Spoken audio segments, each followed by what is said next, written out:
Mon but, c'était de changer de métier pour avoir des meilleures conditions. Puis ça me prenait vraiment des bonnes recherches. C'est d'apprendre, puis de perfectionner aussi dans ce que je vais faire, là. Puis j'aime ça. C'est plaisant. C'est d'aller chercher mes préalables pour aller chercher mon DEP en dessin bâtiment.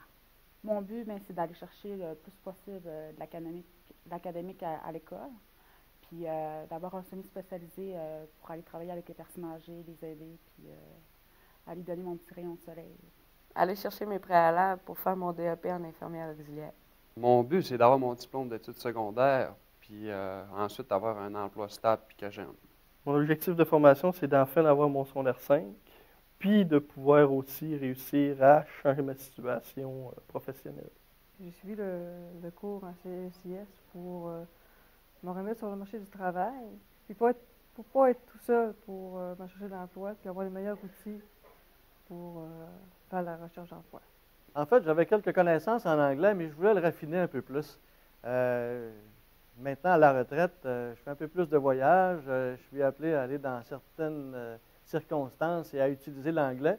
Et je voulais le raffiner, je voulais le perfectionner. Alors, c'était une occasion pour moi de le parfaire.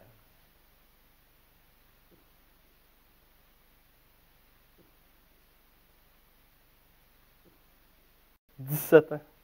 J'ai lâché l'école, j'avais 18 ans. Je venais d'avoir mes 18 ans, j'étais encore à l'école. Quand j'ai commencé à travailler, j'étais dans mes examens de fin d'année.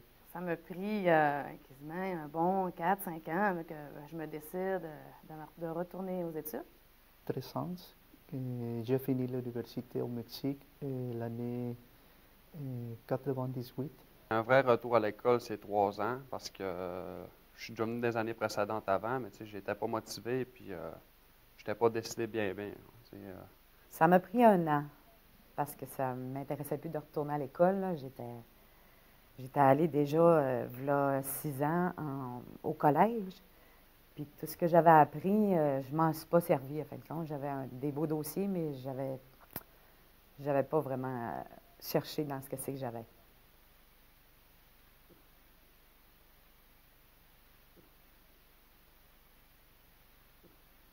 Ben, l'élément déclencheur, c'est que moi, j'étais tanné de travailler un emploi au salaire minimum. Tu sais, au salaire minimum, là, c'est pas avec ça que je vais aller me chercher une maison, puis tu sais, je veux me trouver une fille correcte avec qui je vais vieillir, puis je veux un emploi stable. Tu sais, je veux être bien dans la vie.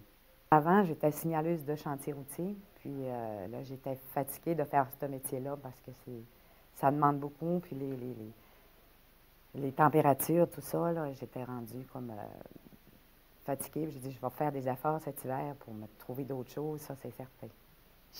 Elle commence à parler le français pour améliorer mon situation de vie et pour trouver un meilleur travail. Moi, j'ai embarqué dans le programme parce que j'étais déçue du marché du travail. Puis, j'ai pris du temps pour faire une réflexion. Puis, il y a quelqu'un qui m'a parlé de la CERCAS, que j'étais voir. Puis, il m'a parlé du SIS, ça m'intéressait. Puis, je me suis inscrite. Bien là, j'ai eu des enfants. Puis là, les enfants, ils ont retourné à l'école. Mais là, c'était rendu les devoirs. Et les devoirs, c'est autre chose. Quand tu me poses « Maman, c'est quoi ça veut dire ça? » ou les accords et les mathématiques, c'est vraiment pas évident. Fait que là, mes enfants ils m'ont aidé beaucoup pour retourner à l'école. L'année passée, j'ai fait à peu près aussi ça, fait environ 4 à 5 mois de chômage de suite. Là, je me suis dit, garde, non, c'est assez, là, j'étais carré de faire du chômage, c'est bien beau, là, mais c'est pas payant bien. Fait que je me suis dit, si je veux faire de quoi, ça prend son R5 pour faire n'importe quoi.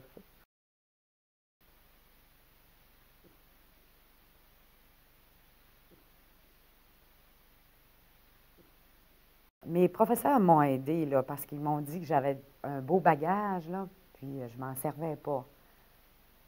Puis j'ai dit, je vais mettre ça tout en pratique. Mais à un moment donné, j'avais vraiment baissé les bras, là, dire que c'était plus ma place, là. Puis à continuer à faire des recherches, là, ça allait tout arriver au fur et à mesure de la formation, avec les encouragements des autres personnes qui étaient en formation avec moi, là. Au début, c'est sûr, tu arrives d'un nouveau groupe. Tout le monde est gêné. Pas tout le monde est gêné. Des fois, ça paraît peut-être pas. Personne n'est gêné. Après ça, tu t'aperçois que, oups, mais j'ai appris ça, j'ai connu telle personne, ça va bien. Même si parfois, moi, ça m'est arrivé de ne pas vouloir y aller. Puis je me suis dit, tu sais, comme y aller de reculons un peu. Fait que là, je me suis dit, je vais y aller. Puis une fois rendu, c'était moins pire que je pensais. Puis en fin de compte, les choses se placent. Puis ça aide à me garder motivé aussi. Ce qui m'accroche le plus, je pense, c'est le plaisir dans lequel on fait nos cours. Les personnes qui sont là, ce sont tous des gens qui veulent apprendre, qu'on a du plaisir à le faire. On est supervisé par des professeurs qui nous donnent plein d'opportunités d'acquérir ces nouvelles connaissances-là, puis avec des approches totalement différentes de ce que moi j'ai connu quand j'étais tout petit, en fait, avec toute la technologie, les tableaux TBI, etc. Là, c'est très interactif. J'adore ça. Parce que j'aime aller à l'école, Goyer. Ah, ça, c'est plaisant, puis le monde, les professeurs sont gentils. C'est tellement le fun. Hein? C'est, tous les matins, je me lève, j'envoie les enfants à l'école, même les enfants, ils me le disent aussi. Maman, c'est plaisant, tu as passé un examen. Mes enfants m'encouragent beaucoup, beaucoup, beaucoup. Puis tout mon entourage aussi. Que je vis bien avec mon garçon, puis de ne pas m'inquiéter d'avoir un métier. D'être payé par Emploi Québec, le soutien de mes professeurs, de ma famille, mon conjoint, puis de toutes les personnes ressources qu'il y a ici à l'école. C'est voir le monde qui ont porté jugement sur mon cheminement, puis qu'eux, ils n'ont même pas d'emploi, puis ils n'ont même pas de diplôme d'études secondaires. Puis moi, là, je vais leur montrer comment on fait pour réussir dans la vie. Je vais aller chercher mon diplôme, puis je vais réussir. Puis, dans le fond, là, c'est surtout ça. Je veux montrer l'exemple à certaines personnes.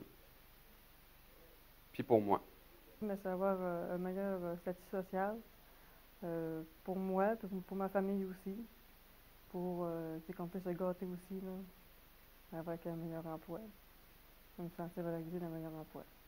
C'est ma famille, premièrement les familles. Et la deuxième chose, c'est une bonne intégration à la société québécoise, surtout ici. Je suis très surpris de mes notes. Parce que quand j'étais au régulier, je jouais autour de 40-50% de moyenne. Puis là, regarde, c'est tout le contraire. Là, tu peux rajouter 40 puis 50% de plus de ce que je fais. C'est plaisant dans ce temps-là. Puis quand tu as des profs motivés qui aiment le matière, dans ce temps-là, c'est plus facile à absorber. Puis non, ça va.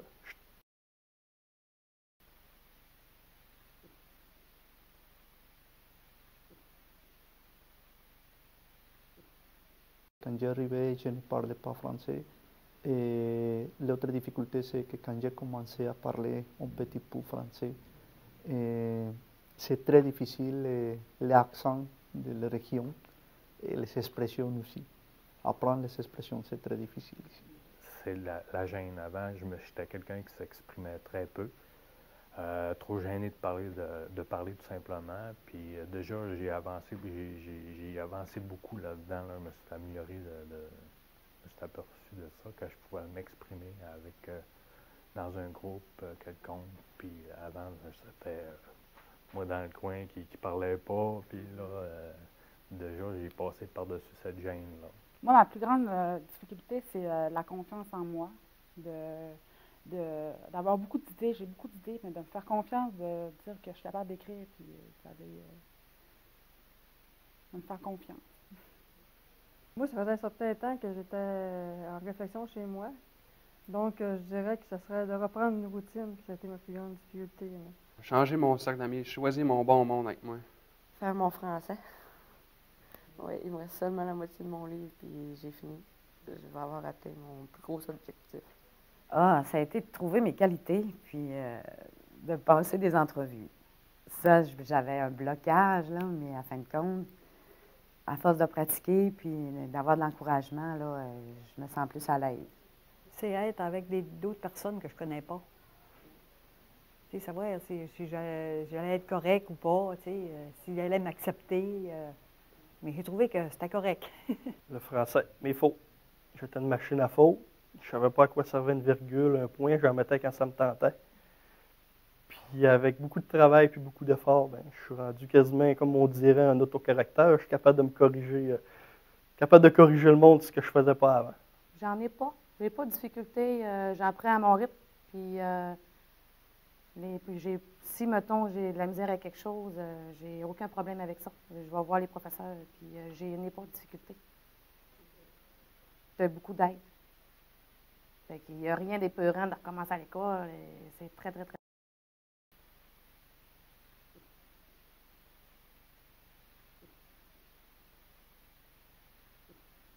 J'ai le programme d'Option L. À tous les matins, j'ai un taxi gratuit qui pourrait venir me porter à l'école, venir me chercher le soir. La garderie qui l'Emploi Québec m'aide pour payer la garderie. Il y a ma famille en premier, il y a mes profs, puis aussi mes collègues de classe, que d'autres aussi veulent se trouver un emploi qui a du bon sens. Mes deux professeurs, le professeur Maxime et le professeur Madame José, et mes amis. C'est la personne qui m'a encouragé pour continuer con la persévérance d'étudier. Les gens de mon entourage, des amis qui ont été là pour pouvoir m'encourager à réintégrer le travail.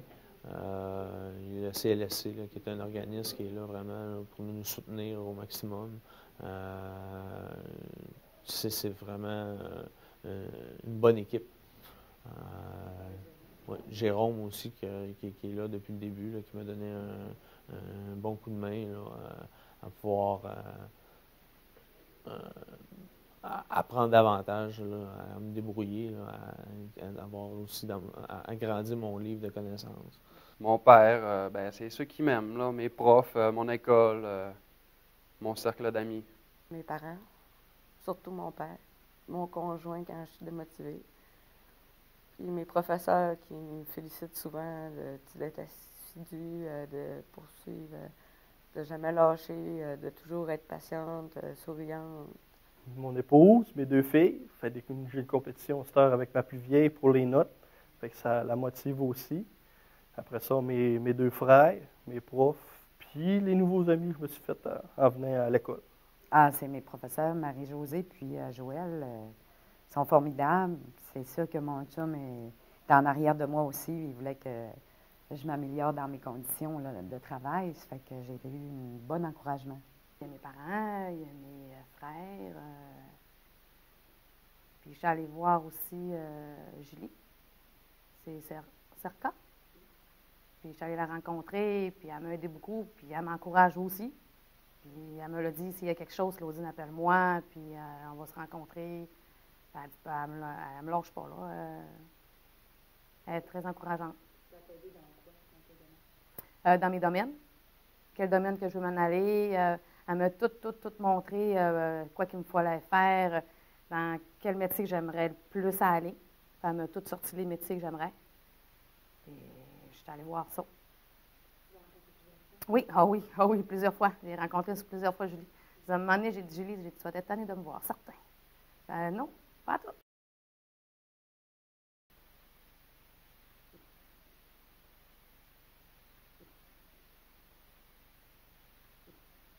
Mon conseil particulier, c'est d'écouter à les personnes très vieilles, parce que les personnes vieilles, c'est les personnes qui ont beaucoup d'expérimentation et qui nous aident beaucoup pour éviter les erreurs. Si tu peux juste sortir du positif, tu t'en sortir grandi. Comme moi, j'ai appris à sortir mes qualités, puis à prendre confiance en moi, puis à me sentir prête à passer des entrevues, puis avoir les meilleurs outils pour aller sur le marché du travail. Se fixer un but, l'essayer, quitte à se reprendre dans une autre direction, pour justement de se dire que pas arriver et dire « Ah, voilà 2 ans, j'aurais dû suivre ce cours-là ». L'essayer avant, si ça ne fait pas, c'est pas grave, t'en retrouves un autre, un chemin pour puis apprendre à se connaître, puis apprendre à un métier qu'on veut vraiment. Ben moi, je dirais, essaye. Ça peut être plaisant pour toi, puis de connaître ça aussi. On nous prend où est-ce qu'on est, puis on nous amène dans les apprentissages avec différentes techniques, différentes approches. On touche autant, je dirais, le côté parler, le côté grammatical, le côté écoute, tout ça avec différentes approches, en fait. De s'inscrire parce que c'est un petit coup à donner pour avoir tout comment je pourrais dire, une bonne estime de soi, se sentir valorisé dans ce qu'on fait, puis se sentir valorisé aux yeux des gens aussi et arrêter d'être jugé. Tournez-y. C'est très agréable à y retourner. Puis il ne manquera rien, là. Mais tant qu'à rester chez vous à rien faire, pourquoi retourner à l'école? Tu retournes à l'école, tu vas étudier. Fait que tu es sûr qu'au bout du fil, tu as quelque chose. C'est ça qui est agréable. Puis il faut que tu penses à plus tard, quand tu as des enfants, comme moi j'ai des enfants, c'est plus tard, là, que tu le vois que, oups, OK, j'aurais dû rester à l'école. Puis quand tes enfants te demandent quelque chose, puis tu ne travailles pas, rien, bien là, tu sais que quand tu vas à l'école, tu vas aller chercher un métier. Puis ton enfant arrive, il va dire, maman, j'aimerais ça acheter ça. Bien là, tu vas arriver, tu vas le payer. Ça ne te dérangera pas. Là. Tu ne diras pas, ben là, j'ai pas de sous. Tout le temps en train de dire ça, j'ai pas de sous. C'est pas d'hésiter puis de foncer. Si j'ai été capable, si je suis capable, je ne vois pas pourquoi personne d'autre ne serait pas capable de le faire. Ça prend la motivation puis le vouloir. Puis tout est possible, après ça, ça se fait. Il n'y a rien d'impossible. Je dirais d'y aller, de foncer dans la vie parce que tu as juste une vie, puis il faut que tu choisisses ta place dans la vie parce que sans ça, là, la vie va te placer peut-être une place que tu n'aimeras peut-être pas non plus. C'est quoi donner 3 ans d'études pour aller chercher un emploi que tu aimes puis que tu vas être heureux, tu sais? Je lui dirais que chaque être humain, il a sa place dans ce monde-là, là, puis de la trouver, puis de travailler pour être bien dans ce qu'on est, là. Si tu veux t'inscrire, fonce, lâche pas, puis tu es capable, puis de pas lâcher.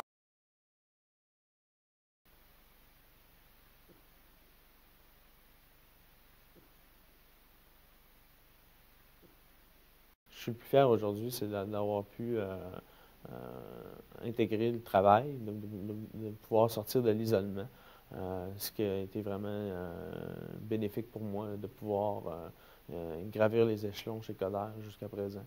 On est dans une équipe dynamique, puis c'est plaisant de pouvoir apprendre tous ensemble, là, faire grandir mon livre de connaissances. Je suis très fier de que je commence, après de 5 mois, je commence à parler français. Je suis capable de faire une intégration, de faire une bonne conversation avec les personnes, et d'écrire le français aussi. Ça donne plus confiance en soi lorsqu'on arrive pour parler, ça donne plus de vocabulaire, plus d'expertise pour pouvoir demander ce qu'on a besoin. C'est le fait de retourner, de faire de quoi d'utile dans la vie. Fait que ça m'a vraiment donné comment on peut dire, le boost, le départ pour ça, pour me fixer des petits buts à atteindre aussi. D'avoir réussi à être assidu à tous mes cours, qui était un très gros problème chez moi. Aussi d'avoir quasiment réussi tous mes préalables en très peu de temps. J'ai réussi à faire 6 livres en 6 mois, 7 mois. Fait que je suis très fière de ça. Je pense que c'est ma plus grande réussite. C'est d'avoir repris confiance en moi parce que j'avais vraiment perdu la confiance. Puis être capable de parler aisément face à des personnes que je connais moins. Ça, c'est une de mes grandes fiertés. Juste faire cette vidéo-là, c'est une fierté. Ce que j'aime là-dedans, c'est être avec des personnes, puis de rencontrer du monde aussi. Puis prouver que je suis capable de le faire. De mes examens. Quand tu arrives, tu passes un examen, tu es énorme. Après ça, quand tu dis que ton professeur vient te voir, puis elle est contente parce que tu as passé ton examen, puis toi, tu es contente aussi. Tu arrives à la maison, puis tu dis à tes enfants, maman l'a passé. Les enfants s'en sortent partout dans la maison. C'est très agréable. C'est assez le fun. Ah oui, c'est une bonne fierté. À montrer à tes enfants, puis tu montres aussi l'exemple aux enfants. Regarde, maman, tu retourné à l'école. C'est le fun, là. Puis c'est ça que j'aimerais que mes enfants ne lâchent pas l'école. Parce que, tu sais, ils voient l'humain, au bout de tant d'années, recommencer, c'est pas évident. De moi, mais une de mes qualités que j'ai découvert, c'est que le monde avec qui j'encourage à l'école, puis de travailler, puis de persévérer, tu sais, ben le monde se force encore plus à réussir. Puis, tu sais, quand ils réussissent à passer un examen, tu sais, ils viennent me voir, puis, hey, j'ai réussi mon examen, tout ça. Ben, tu sais, moi, ça m'apporte quand même une petite chaleur, tu sais, pas juste ma réussite, mais tu sais, que je suis capable de motiver d'autres personnes à aller à l'école, puis, tu sais, de travailler fort, puis que, tu sais, là, c'est valorisant. Je suis fière de moi, parce que je pensais pas de réussir à passer au travers de toute cette formation-là. J'ai trouvé ça, il y avait beaucoup de papiers puis de réponses à trouver, là, puis en fin de compte, ils nous font tellement remplir des documents qu'aujourd'hui, là, je suis fière de les avoir remplis parce que j'en ai besoin tous les jours. Je vais fouiller dans mes affaires pour trouver mes revenus.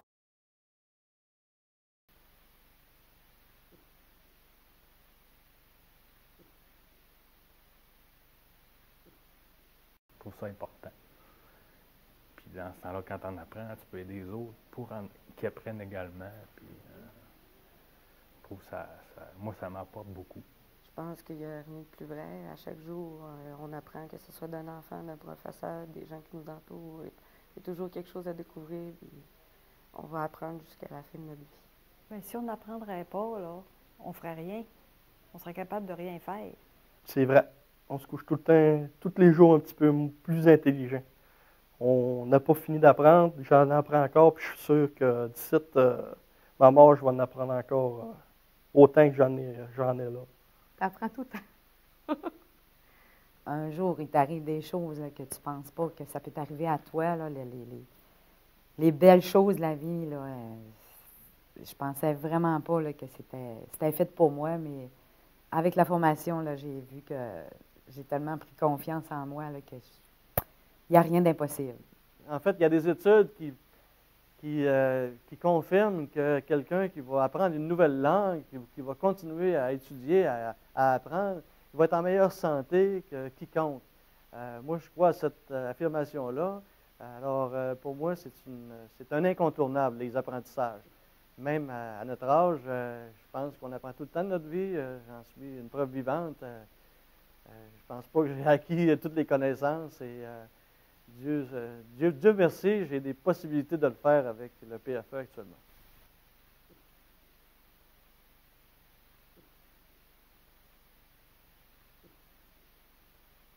Formation adaptée à mes besoins. Ce serait la persévérance. C'est l'estime, la confiance. Réussite. Ce serait plaisant. Bonne estime de soi. C'est la persévérance. Persévérance. J'aime ça. Réussite.